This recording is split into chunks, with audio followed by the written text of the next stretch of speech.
మన ప్రభువును రక్షకుడైనటువంటి యేసుక్రీస్తు సర్వశక్తి కలిగిన నామములో మీ అందరికీ మీ యొక్క శుభాభివందనాలు తెలియజేస్తా ఉన్నాను.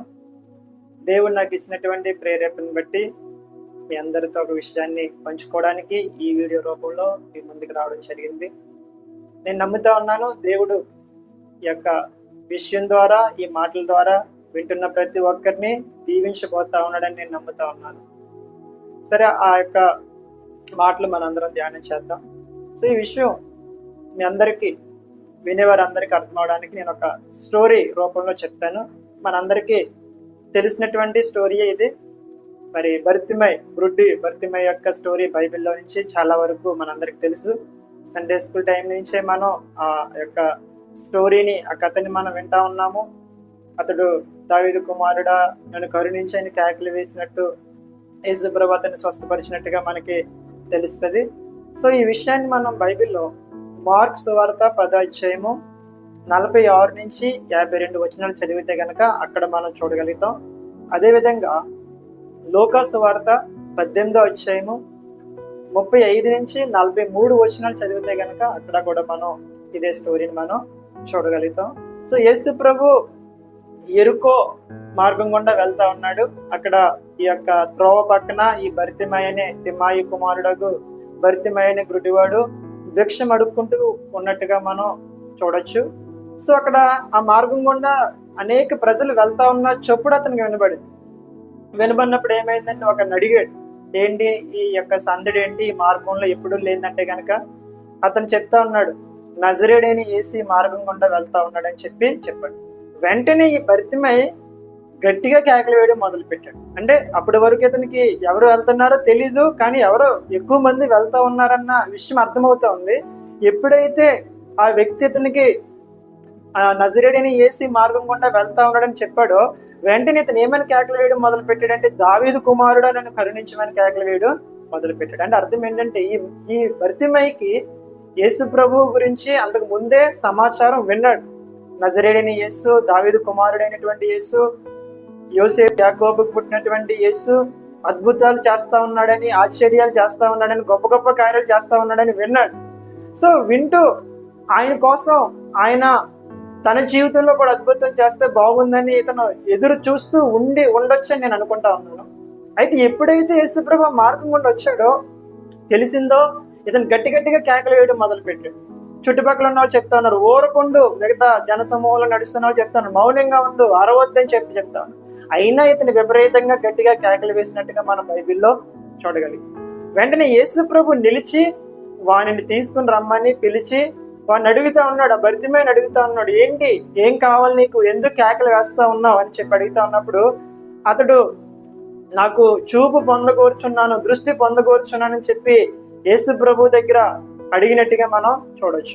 వెంటనే యేసు ప్రభు ఏమని చెప్పాడంటే, నీ విశ్వాసం నిన్ను స్వస్థపరుస్తుంది, బాగు చేస్తుంది అని చెప్పి వెళ్ళు అని చెప్పి యేసు ప్రభు చెప్పినప్పుడు వాని కన్నులు తెరవబడ్డాయి అని బైబిల్ చెప్తా. సరే, ఇదంతా మనందరికి తెలిసిందే. ఈ విషయాలన్నీ క్రొత్త విషయాలు కాదు. బైబిల్ చదివిన వారికి, ఒకసారైనా బైబిల్ చదివిన వాళ్ళకి అర్థమవుతుంది. అయితే అతడు వెళ్ళు, నువ్వు చూపు పొందుకుంటావు అని యేసు ప్రభు చెప్పిన తర్వాత, అతని కన్నులు తెరవబడిన తర్వాత అతను ఏం చేశాడంటే చాలా ప్రత్యేకమైనటువంటి ఒక పని చేశాడు. ఆ విషయం చెప్పడం కోసమే నేను ఈ యొక్క వీడియో రూపంలో మీ ముందుకు రావడం జరిగింది. ఏంటి అతను చేసినటువంటి పని ఏంటంటే కనుక, అతడు చూపు పొంది త్రోవను ఆయన్ని వెంబడించాడని మరి మార్కు సువార్తలోను, లూకా సువార్తలోను, మార్కు సువార్త 10:52 వచనంలో, అదేవిధంగా లూకా సువార్త 18వ అధ్యాయము 43వ వచనంలో మనం చూడొచ్చు. అతను చూపు పొంది వెంటనే యేసు ప్రభుని వెంబడించడం మొదలు పెట్టాడు. దేవుణ్ణి మహింపరుస్తూ ఆయన్ని వెంబడించడం మొదలు పెట్టాడు. సో ఈ బర్తిమై ద్వారా మనం నేర్చుకోవాల్సినటువంటి విషయం ఏంటంటే, అతడు అద్భుతం పొందుకున్న తర్వాత, స్వస్థత పొందుకున్న తర్వాత, తన జీవితంలో ఎన్నో సంవత్సరాల నుంచి ఎదురు చూస్తున్నటువంటి గొప్ప కార్యాన్ని పొందుకున్న తర్వాత తను యేసు ప్రభుని వెంబడించాడు, ఆయన త్రోవని వెంబడించాడు, ఆయన వెంట నడవడం మొదలు పెట్టాడు.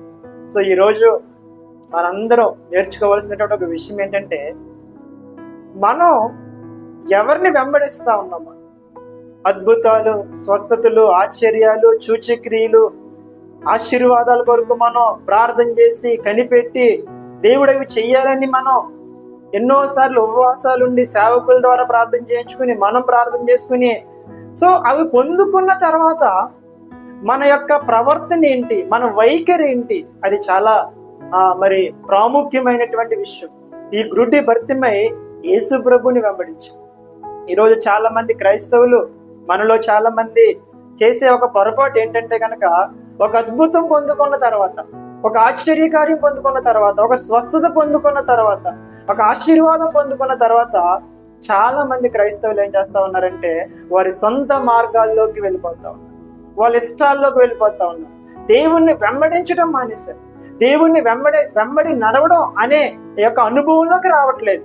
సో అందుకే ఏమైపోతా ఉన్నారంటే వాళ్ళు మరలా వెంటనే అపవాది చేత, శత్రువు చేత కొట్టబడి మరలా వాళ్ళు ఏం చేయబడుతున్నారంటే నాశనం చేయబడడం కానీ, బాధపరచబడడం కానీ, మరలా నష్టంలో వెళ్ళిపోవడం కానీ మనం చూస్తా ఉన్నాం. ఈ గ్రుడ్డి భర్తిమై యేసు ప్రభుని వెంబడించాడు. నేను ఈ విషయాన్ని ఆలోచన చేస్తా ఉన్నప్పుడు దేవుడు నాకు అనేకమైనటువంటి విషయాన్ని తెలియజేశాడు. చూడండి, అతను కన్నులు తెరవబడకుండా గుడ్డివాడుగా ఉన్నాడు. గుడ్డివాడుగా ఉన్నప్పుడు అతనికి కొన్ని కళలు ఉంటాయి కదా, నా కన్నులు తెరవబడితే గనక, నాకే కన్నులు ఉంటాయి గనక ఇవన్నీ ఈ లోకంలో ఉన్నటువంటి సంతోషాలు, ఈ ప్రాంతంలో ఉన్నటువంటి అందాలు, లేకపోతే నా బంధువులు ఎలా ఉంటారో, నా రక్త సంబంధులు ఎలా ఉంటారో, ఇలాగా అన్ని చూడాలని చూస్తాను, ఇవి చేస్తాను అని తన సొంత కోరికల్ని, కళల్ని ఖచ్చితంగా అతను కలిగి, ఏ వ్యక్తి అయినా సరే, మనమైనా సరే, నాకేది గనక ఇన్ని డబ్బులు ఉండుంటే, నాకే గనక ఇంత ఆస్తి ఉండుంటే, నాకే గనక ఇంత సంపద ఉండుంటే ఖచ్చితంగా నేను ఇలా చేస్తాను, నేను అలా చేస్తాను, నేను అలా ఉంటాను, నేను అవి కొనుక్కుంటాను, నేను ఇవి కొనుక్కుంటాను, నేను అలాగా ఆనందిస్తాను, సంతోషిస్తానని చెప్పి మనం కూడా కళ్ళకంటా ఉంటాం. కానీ ఈ భర్తిమయ్యకి కన్నులు తెరవబడిన తర్వాత ఆ కళలన్నీ చెదిరిపోయి, ఆ కళలన్నీ పక్కకి పడేశాడు. ఇప్పుడు నా కళల్ని నెరవేర్చుకోవడం ప్రాముఖ్యం కాదు, ఎవరైతే నా కన్నులు తెరిచాడో, ఎవరైతే నాకు చూపుని దయచేశాడో ఆయన్ని వెంబడించడం చాలా ప్రాముఖ్యం, ఆయన మహిమపరచడం చాలా ప్రాముఖ్యం. లోకా సువార్త 18:43 అక్కడ చాలా క్లియర్ గా రాయబడి ఉంది. లాస్ట్ వచనంలో ప్రజలందరూ భర్తిమయ్యి యేసు ప్రభుని వెంబడించడం చూసి ప్రజలందరూ దేవుణ్ణి స్తోత్రం చేశారు. ప్రజలు దేవుణ్ణి మహిమపరిచారు. ఎవరిని బట్టి మహిమపరిచారు? భర్తిమయ్యని బట్టి మహిమపరిచారు. ఎందుకు మహిమపరిచారు? భర్తిమయ్య చూపు పొందుకుని తన ఇంటికి వెళ్ళిపోలేదు, తన గ్రామానికి వెళ్ళిపోలేదు, తన బంధువుల దగ్గరికి వెళ్ళిపోలేదు, అప్పటి వరకు మిస్ అయిపోయినటువంటి ఆనందాలన్నింటిని పొందుకోవడానికి వెళ్ళిపోలేదు. యేసు ప్రభు వెంబడి వెళ్ళాడు, యేసు ప్రభు నామానికి మహిమ తీసుకొచ్చాడు.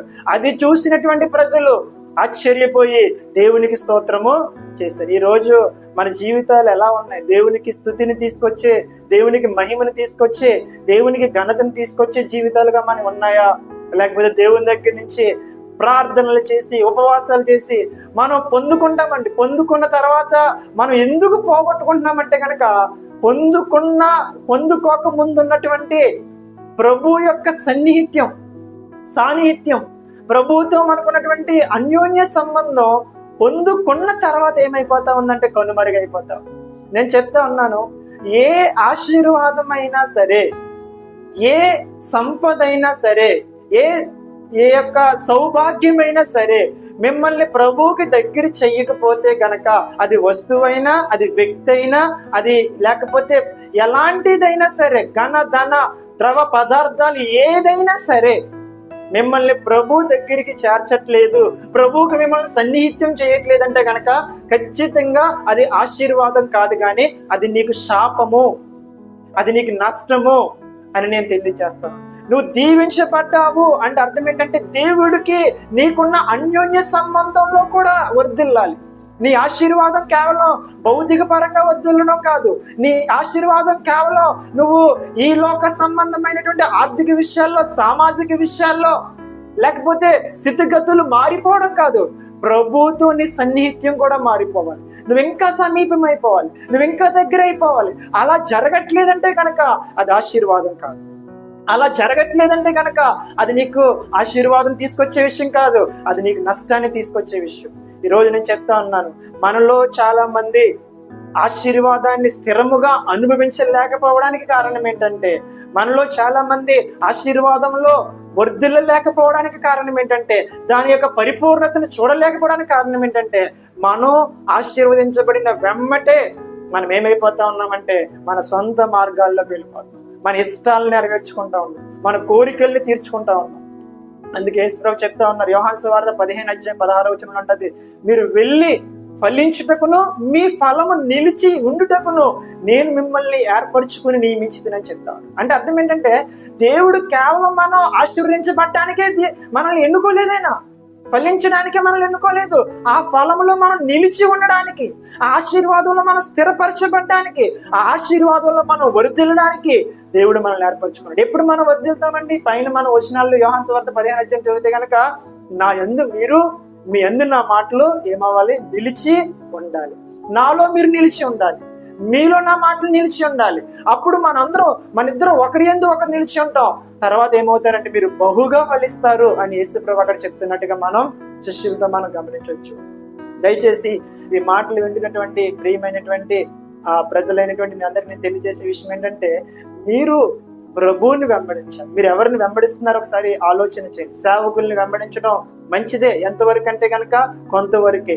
ప్రభువుని కాకుండా మీరు ఏ వస్తువు రూపంలో, వ్యక్తి రూపంలో సరే, మరే రూపంలో సరే, దేనికైనా మీరు సమీపమైపోతా ఉన్నారంటే అర్థం ఏంటంటే ఖచ్చితంగా మీరు ఆశీర్వాదంలో లేరు, మీరు దేవునికి వ్యతిరేకమైనటువంటి విధానంలో మీరు ఉన్నారని మీరు గమనించుకోవాలి.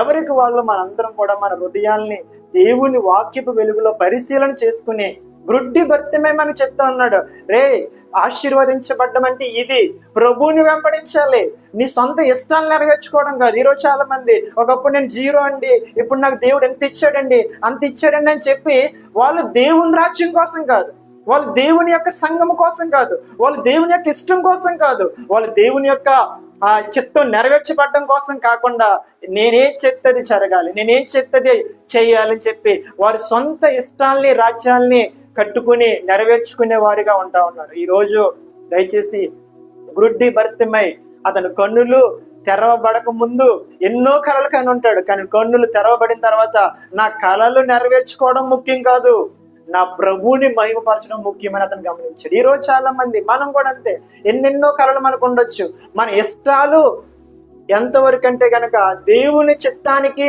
దేవుని ఇష్టానికి, దేవుని నామం మహిమపరచబడ్డానికి అనుకూలం కాకపోతే కనుక ఆ ఇష్టాలైనా సరే మనం ఏం చేయాలంటే తీసి పక్కకి పడేయాలి. పడేసినప్పుడు మాత్రమే ప్రజలందరూ మన జీవితాన్ని బట్టి, ప్రజలందరూ మనల్ని బట్టి దేవుణ్ణి మహిమపరుస్తారు, దేవునికి స్తోత్రం చేస్తారు, దేవుని స్తుతిస్తారు. భక్తిమైని బట్టి ప్రజలందరూ దేవుని స్తోత్రం చేస్తారంట. ఈ రోజు నేను చెప్తా ఉన్నాను, అతడు గ్రుడ్డివాడే, తెరవబడిన తర్వాత దేవుని నామాన్ని మహిమ వచ్చింది. ఈరోజు చాలా మంది క్రైస్తవులు కళ్ళున్నవారే, కానీ వాళ్ళు దేవునికి మహిమ తీసుకురావడానికి బదులు వాళ్ళు దేవుని నామానికి ఏం తీసుకొస్తున్నారంటే అవమానాన్ని తీసుకొస్తా ఉన్నారు. అలాగ మనం ఉండకూడదు. గ్రుడ్డి భర్తమే మనకు ఒక పాఠం చెప్తా ఉన్నాడు, ప్రభువుని మనం వెంబడించాలి. We must follow the Jesus Christ, our Savior Lord, our beloved God, our King, our Lord. He is our everything. ఆయన కోసం మనం సమస్తాన్ని, మనం ఆయన ఇష్టం కోసం, ఆయన చిత్తం కోసం, ఆయన ప్రణాళిక కోసం మనం ఏం చేయాలంటే ఆయన దగ్గరికి మనం తీసుకెళ్ళిపోయి, ప్రభా నీ చిత్తమే కానీ నా ఇష్టం కాదు, ఈ ఆశీర్వాదం నువ్వు ఇచ్చిందే, ఈ ఆశీర్వాదం నువ్వు నాకు ఇచ్చావు, ఈ ఆశీర్వాదంతో నేనేం చేయాలి? ఇతరులను ఆశీర్వదించాలా, నీ రాజ్యం కట్టాలా, లేకపోతే ఏం చెయ్యాలో నువ్వు చెప్పు, అది నేను చేయడానికి రెడీగా ఉన్నానని చెప్పి మనం ఎప్పుడైతే ప్రభు దగ్గరికి వస్తామో మన ఫలము నిలిచి ఉండే అనుభవంలోకి మనం వెళ్తామో, ఆ ఫలము నిలిచి ఉండే అనుభవంలో మనం ఉండడాన్ని బట్టి అనేక మంది ప్రభువుని స్తుతిస్తారు. సో దేవుడు అలాంటి కృప నీకు, నాకు, మనందరికీ, ఈ మాటలు వింటున్న ప్రతి ఒక్కరికి దయచేసి దేవుడు మనల్ని ఆయన కృప కొరకు, ఆయన కృపలో ఆయన నామ మహిమ కొరకు మనందరినీ వాడుకొనును గాక. May the Lord bless you. Thank you. அரமழைப்பின் பந்தய பொருளுக்கா நான் லக்கை நோக்கி ஓடுகிறேன்.